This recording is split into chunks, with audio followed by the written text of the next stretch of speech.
I know we just two of us arrived, so let's get started with something quite forward in what we typically do, which is our quote of the day. Let me just get this screen shared.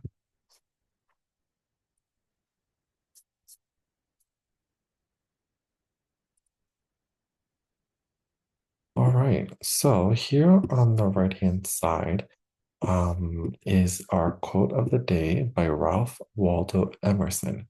So, Alina, can you please read the quote that you see here? To be yourself in a world that is constantly trying to make you something else is the greatest accomplishment. Awesome. So when you read this quote, what were your initial thoughts, reaction to, or understanding of this quote?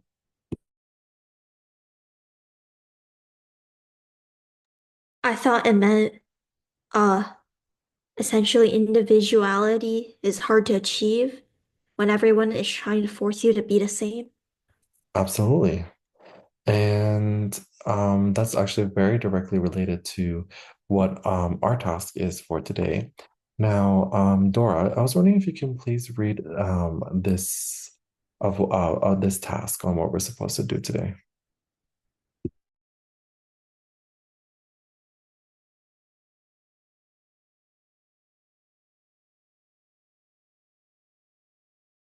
Sorry, Dora, if you don't mind reading this task.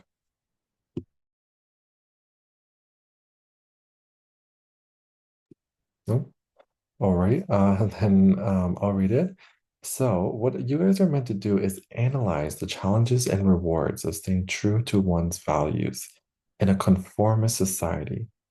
How does the juxtaposition of social norms and personal beliefs shape identity? And I want you to incorporate examples that show the ubiquitous pressure to conform the ambivalent emotions that arise from resisting it. Now, if you notice, three words are bolded. These words were from the previous vocab that we did last week. So, just to quickly ask, Alina, can you please define juxtaposition for me, if you remember? Juxtaposition is like two things that are opposite to each other. They sort of Okay. contrast each other. Yeah, so it's two things being seen or seen together, placed close together, but then they have these contrasting effect. So, Alina, can you give an example of what that might be? What's an example of that?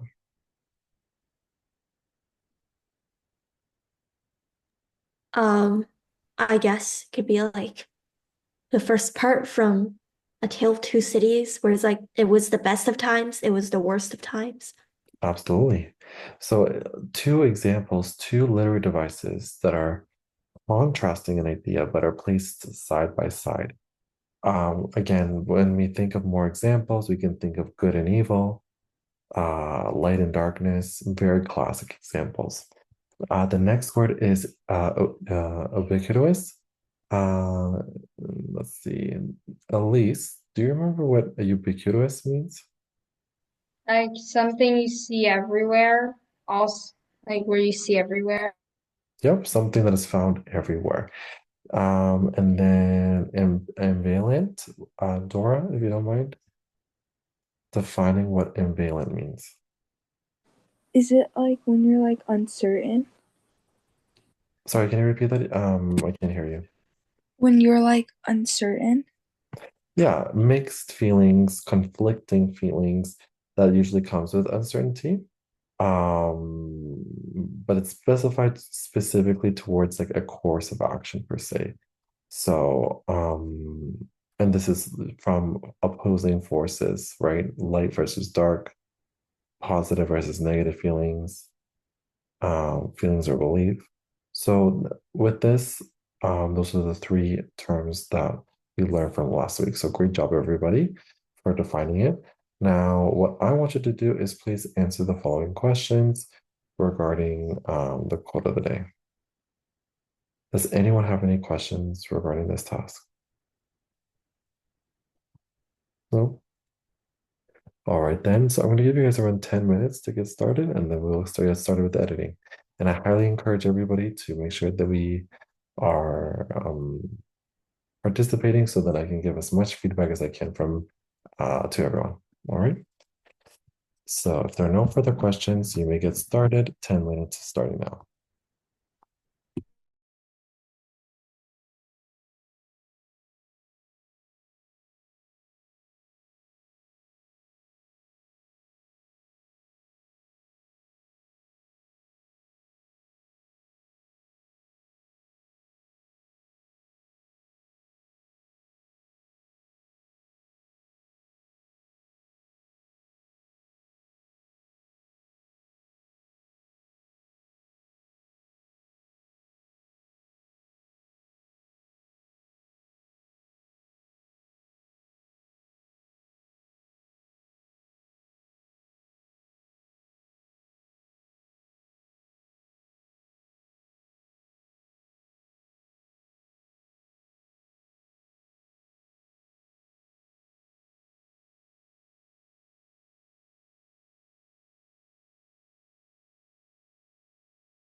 All right, time is up. Please submit what you have.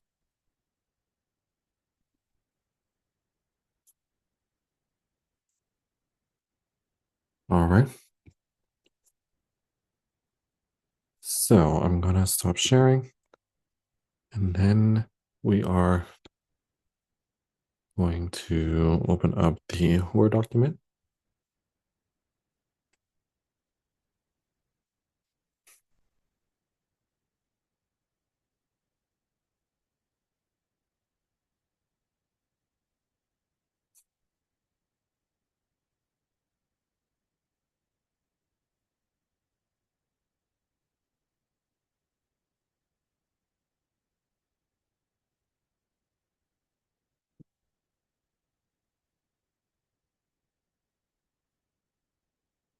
So Elise.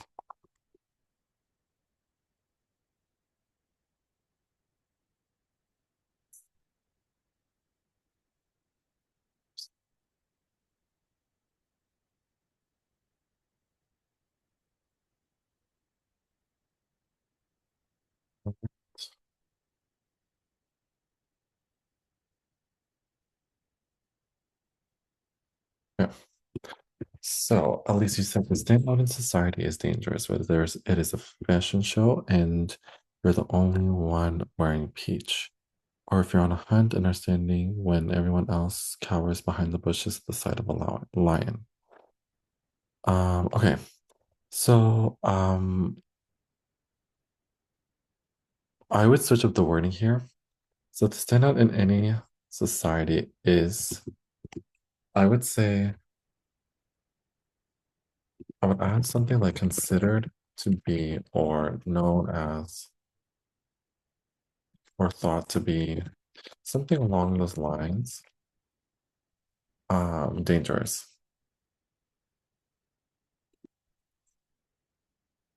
Situations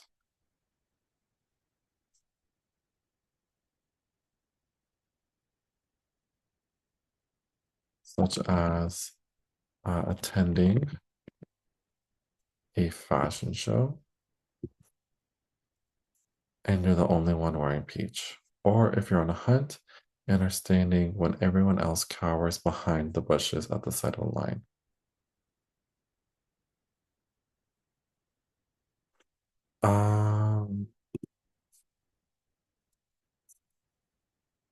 You're standing in plain sight when everyone else cowers behind the bushes to avoid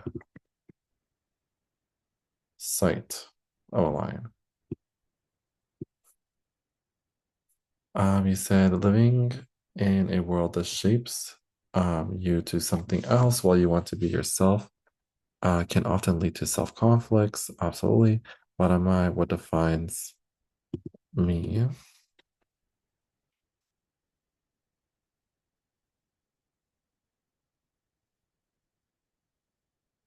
Constant peer pressure, for example. Um,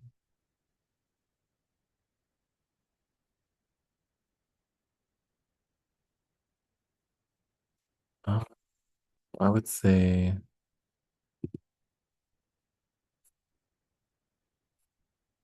I would add a quote here, comment here.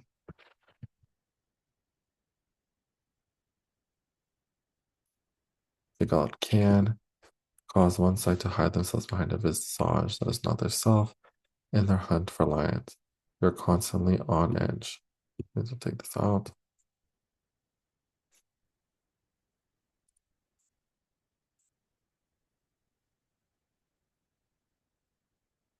All right. Uh,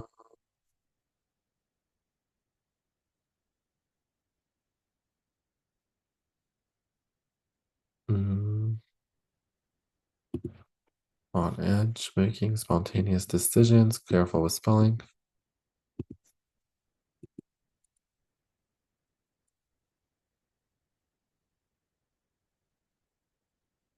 That could cost life. Sometimes you must fight yourself against the you that was molded by society and the situation.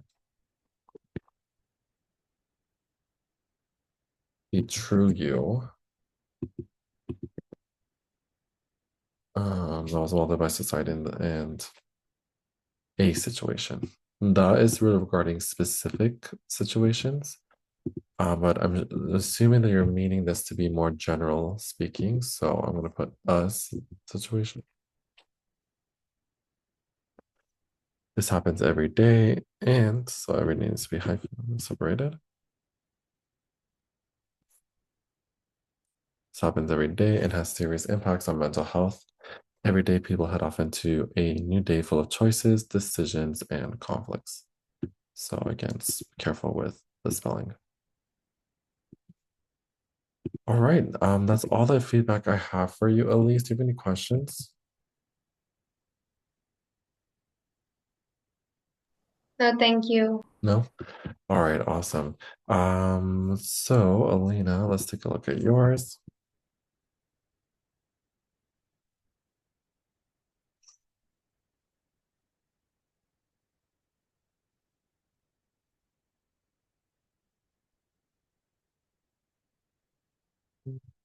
And if you have not submitted your work, now is your chance to do so as I'm editing Alina's. Let's see here.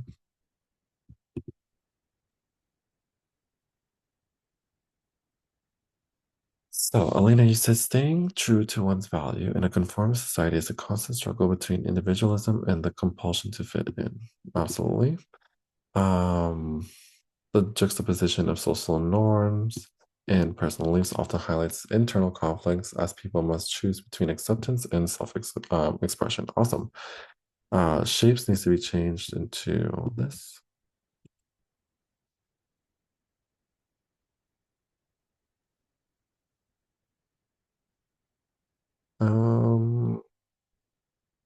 Actually, no. This tension shapes identity, forcing people to reflect deeply on who they are versus who they're expected to be per cultural values and societal norm. The ubiquitous pressure to conform, expression in media and day-to-day peer expectations can lead to, we'll take out can, lead to ambivalent emotions such as fear, doubt, or pride when resisting it. However, those who persevere may discover a stronger, more genuine sense of self, demonstrating Emeren's idea that true accomplishment lies in staying true to oneself despite external forces. Awesome. I would say this last part here, I feel like I should have a highlight understanding of this concluding sentence. So I would rewrite this last sentence as part of the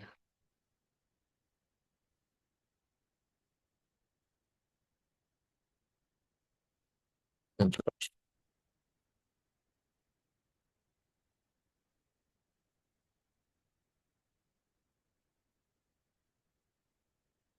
All right. I really appreciate that you added the vocabulary that we learned today. That's all the big feedback I have for you, Alina. Do you have any questions regarding this?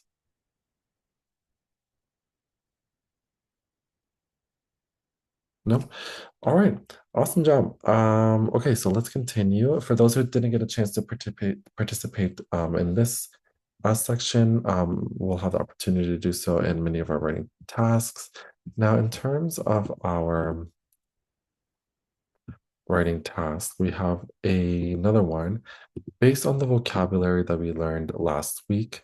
Just to make sure that you guys haven't forgotten it, I did leave the definition here for you guys to refer to. But basically in task one, in a well-organized analytical essay, discuss how modern technology has transformed the way humans experience daily life.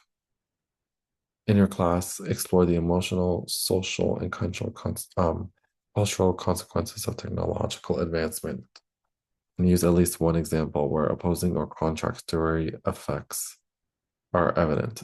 Be sure to compare contrasting aspects of technology, describe sensory or emotional responses, and repeat on experiences that may be difficult to may be difficult to articulate fully. Does anyone have any questions regarding the task here? No? All right, so here, because there is a need for looking for evidence, I will give a little extra time. So I will give around 15 minutes. All right. Does anyone have any questions?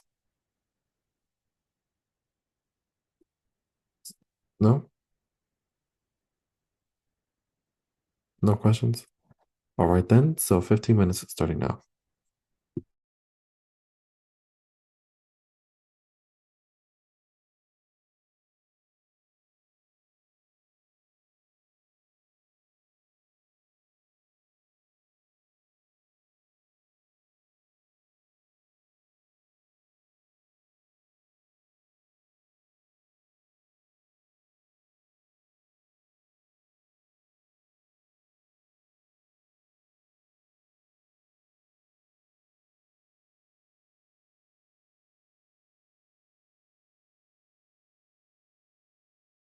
All right, time is up. Please submit what you have. I'm gonna get the Word doc open in 3, 2, 1. So let us edit. Okay. Let's see here. So Alina, I believe you and sent yours first.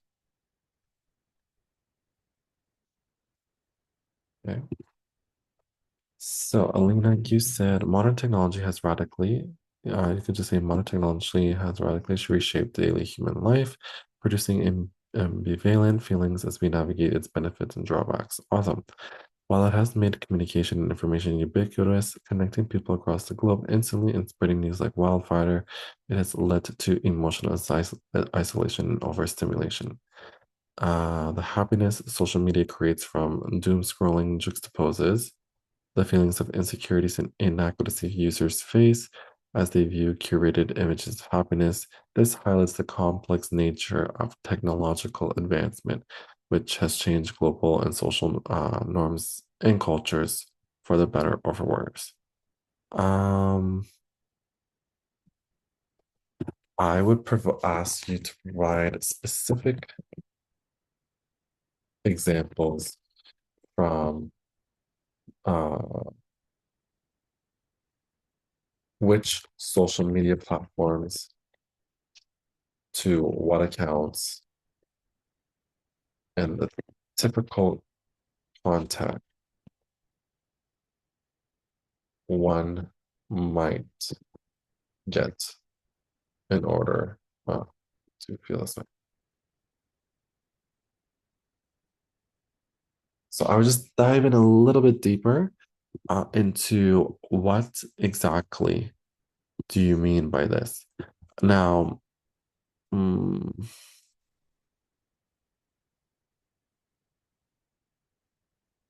then you mentioned for better or for worse. If you're going to give a comparison of two sides, I needed to be clear of the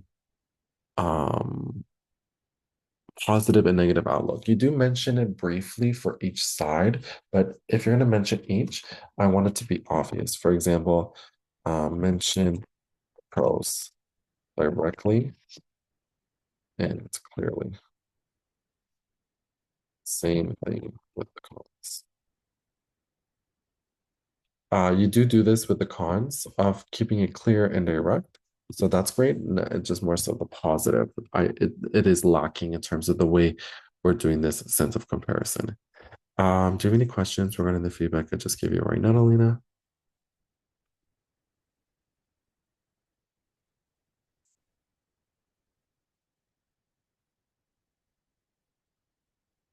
No?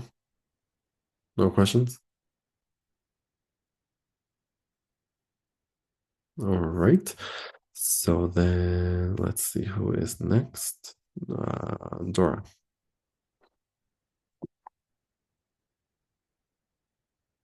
And thank you again for everyone for being patient as I edit your peers' work. Although I might not be editing yours directly, take this chance to feel inspired from your classmates. where you may have not made the same mistakes. You might be not as lucky in that, or might not be as paying attention to it in your next piece of writing. So we can all learn something from each other, both good and bad. Dora, you said modern technology has totally changed. So I would say instead of saying totally changed, I would find a more formal term for this. So extremely, or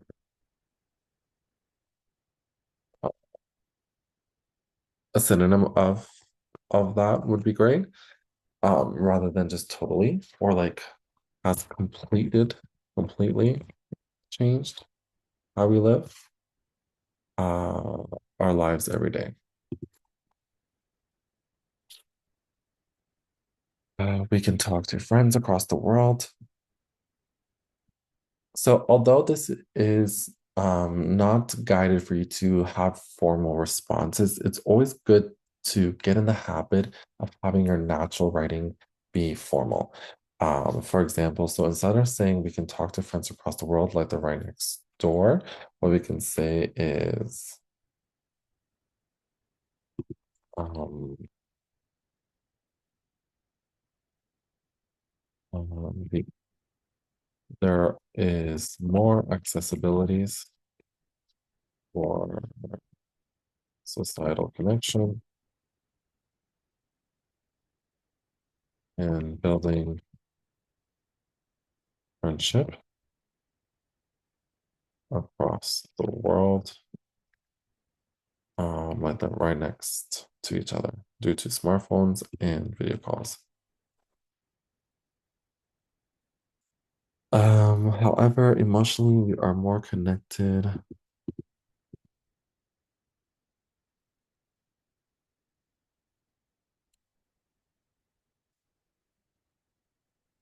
However, emotionally, we're more connected, but also more isolated. We see everybody's posts, making us feel like our own lives are boring and not good enough. Socially, we might be texting a lot, but we are not really connecting. So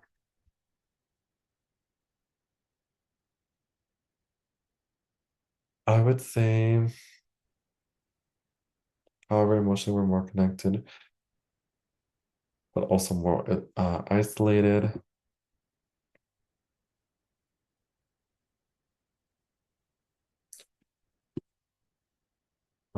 With the gathering or with the maybe um,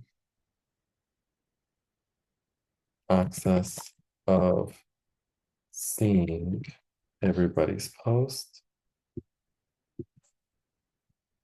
making us feel like our own lives are boring or not good enough. Okay.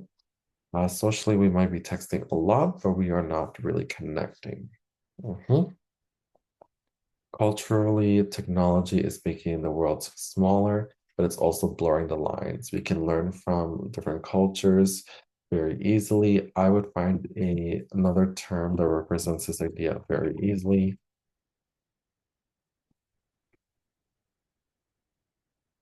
But it feels as if everything is becoming the same. For example, in music, anybody can upload a song and become famous, which means there is so much out there that it is difficult to find something unique.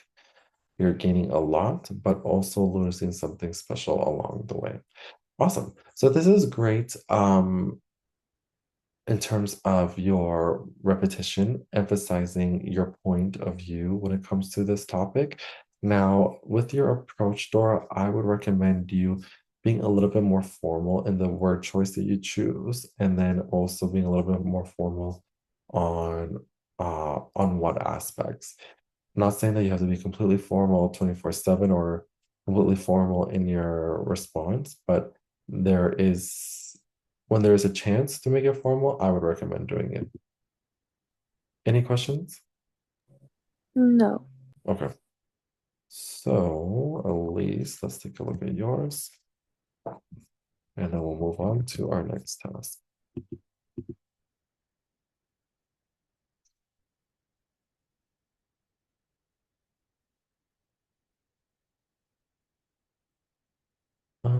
So Elise, you didn't send something quite recent.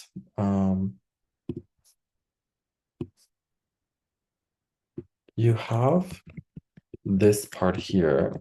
You're still wanting to include this, correct? And then the rest of what you sent?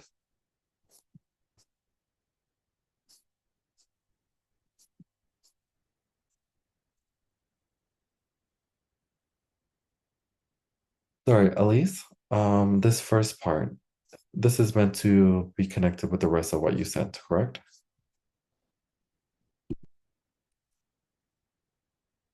Yeah, cite the introductory paragraph. Okay, sounds good.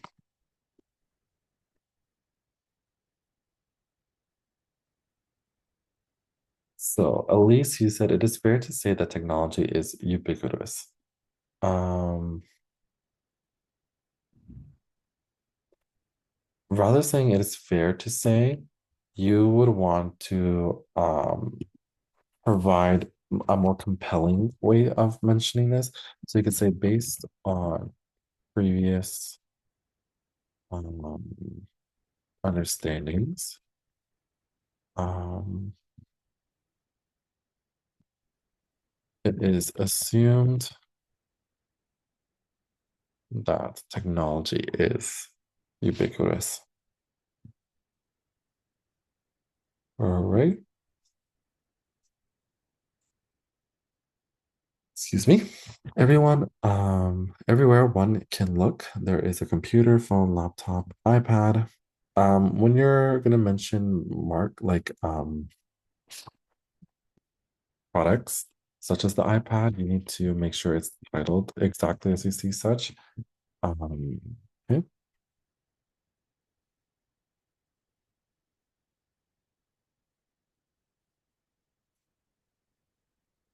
there we go. Ever since the internet was invented, it changed the world. I would again switch up the wording for here. You could say the creation of the internet created huge significance in the growth of society. All right.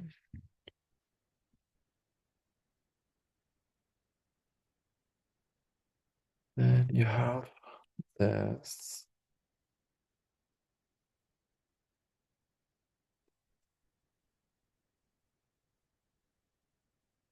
So then we got this.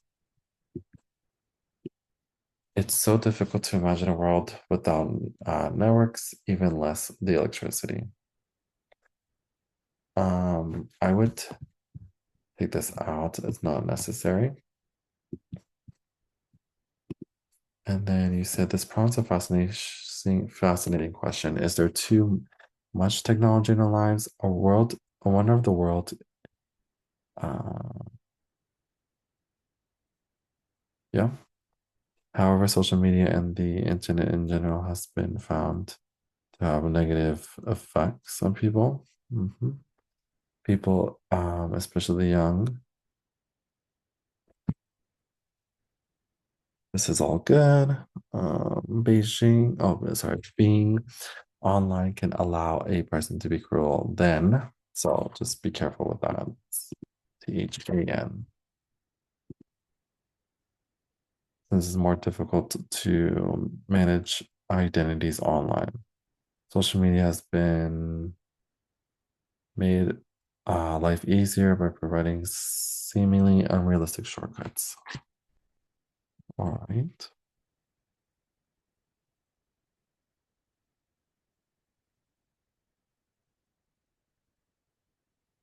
Um,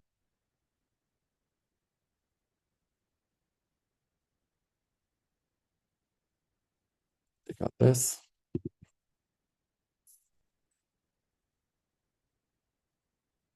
Are sent across the world in a matter of seconds. And phone calls enable people to see each other no matter the distance. This only works for Earthlings, of course. So this is fun. I would take this out though in a response. However, uh, it complicates matters for younger people. So then you mentioned age. If you're going to mention a new concept, I would dive in a little bit deeper and discuss why it complicates the matter.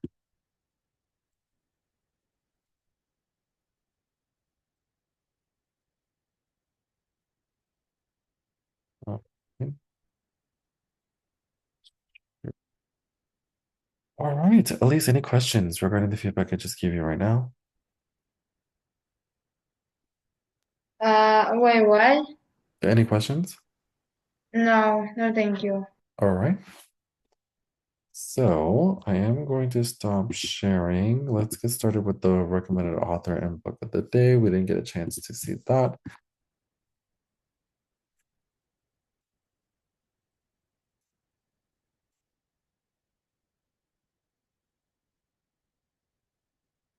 So this author is Kazuo Ishiguro, if I'm pronouncing his last name correctly. So we're going to take turns reading. So Lynn, if you don't mind reading the first two paragraphs.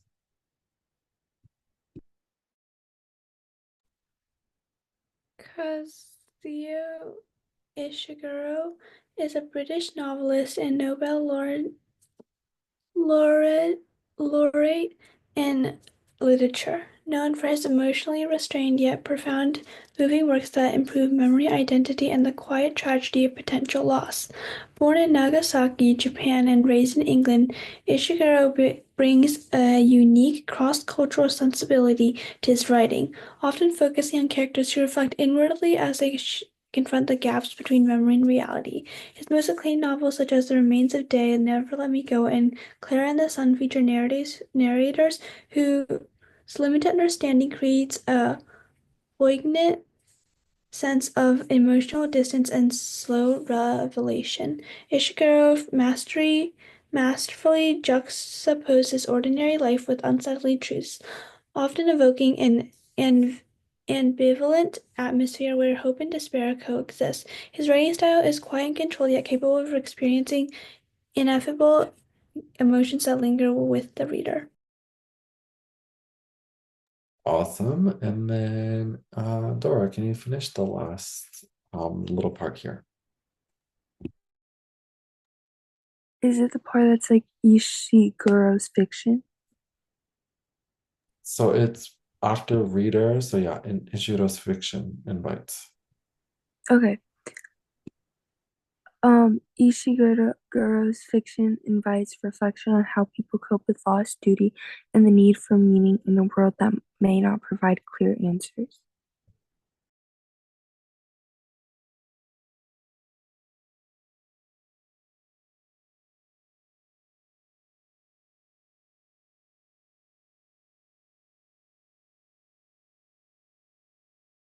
So let's move on to this part. Sorry, there was a bit of a gap. Did we get not a gap, a freeze on my internet? Did we get a chance to read the last part?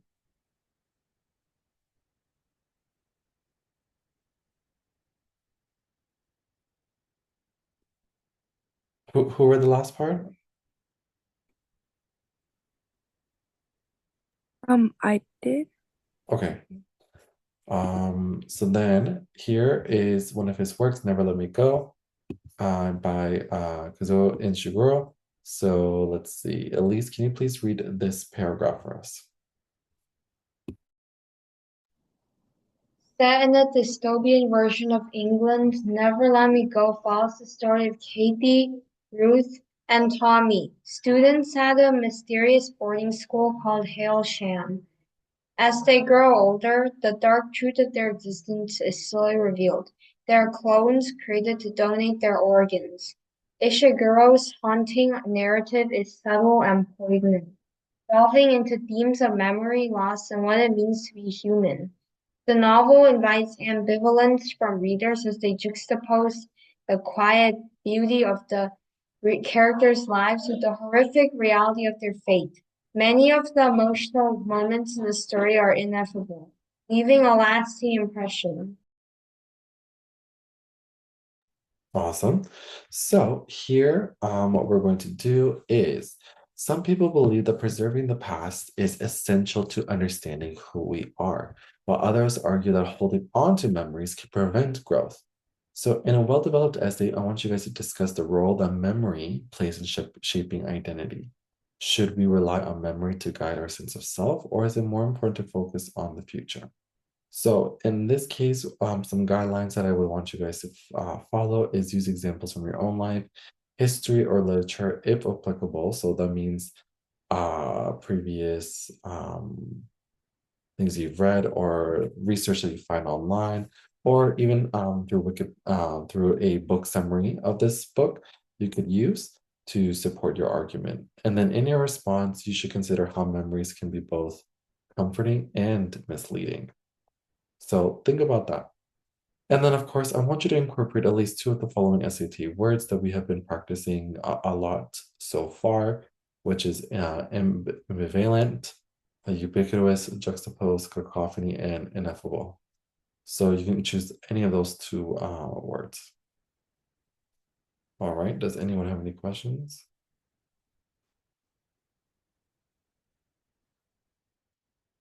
No questions?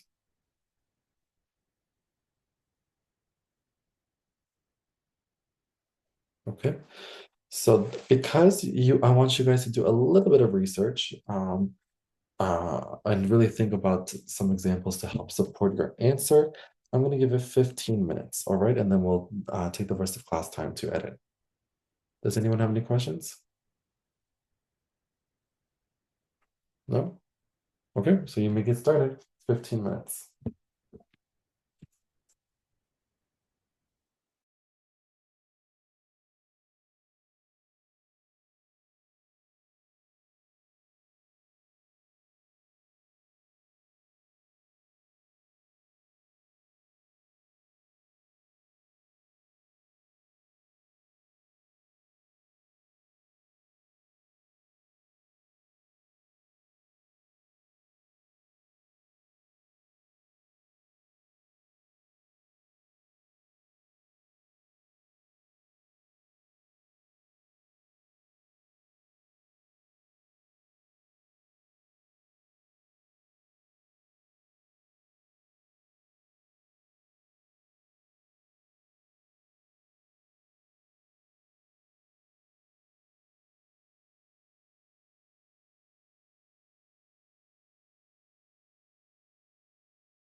All right, time is up. Please start submitting your work. I am going to stop sharing, but before I do, let me quickly explain what the homework is going to be for this week. So for this week, it's going to be a reading task for the homework, much like what we typically do in our sessions. There's going to be a multiple choice as well as um, the answer key will be available to you at the end. So for the homework, just a reminder, it will be a reading task with multiple choice and a long answer question. The multiple choice will have an answer key. As for the long answer question, you are going to be submitting it into the form, all right, for editing. Does anyone have any questions regarding that? No?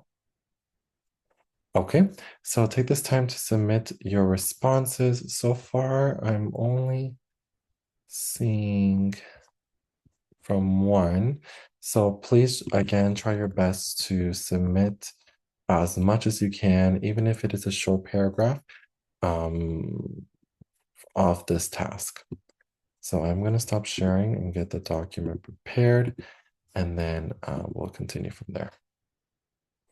So I'll give you the next minute just to submit what you have, and then we'll get started with the editing process.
Oh wait, you recopied the paragraph in the previous essay. Yeah, sorry, I'm just fixing that right now.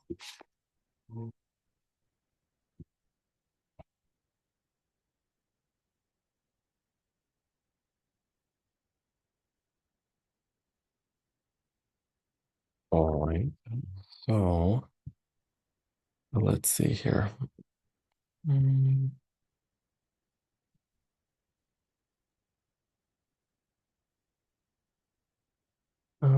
Okay, yep, that's all the responses I have. So, okay, so Elise, let's take a look at yours. So you said, in my perspective, the past and future are both equally as important. Um, Memories are a point where your decisions stem from and where you draw reassurance, knowledge, and your true self. Memories are a point where your decisions stem from and where you draw reassurance. Let me see here. And where you draw reassurance, knowledge, and your true self from.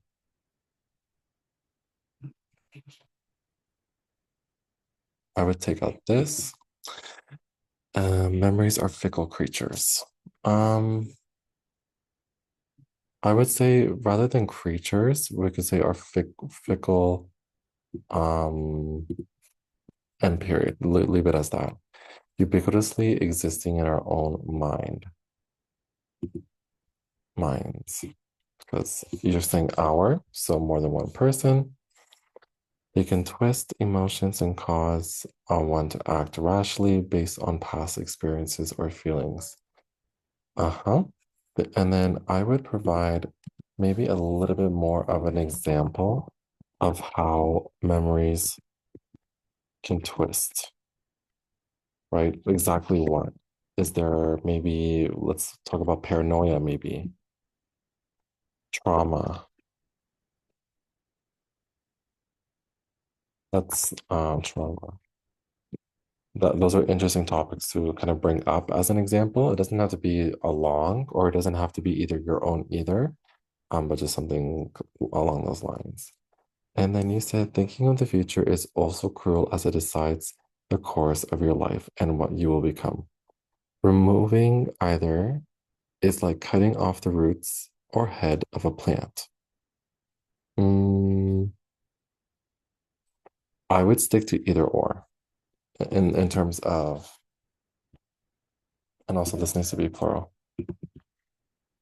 And then in terms of cutting roots or the head of a plant, I would choose either or as the metaphor, not both. You either start with the root, or you talk about the head. And that's fine. It cannot survive both ways. A plant needs all of itself to survive. I see. I would take out this, and then your metaphor still stays true when you say a plant needs all of itself to survive. Similarly, human needs their past and future, and the present they are living now to be themselves. Okay, and then in terms of here, Elise, what I would mention is, because you talk about the twisting of memories and the twisting of this existence, right? That's in our past. But then when we're thinking about the future, how can we exist without memories? Right? Because you're saying both are true. So I want you to dive in a little deeper than that, in terms of that aspects. And then also maybe a sentence or two discussing further on when it is balanced. Because I know you mentioned that we cannot live with one or the other, which is valid. But again, we want a more concrete example of what it means to live in a balanced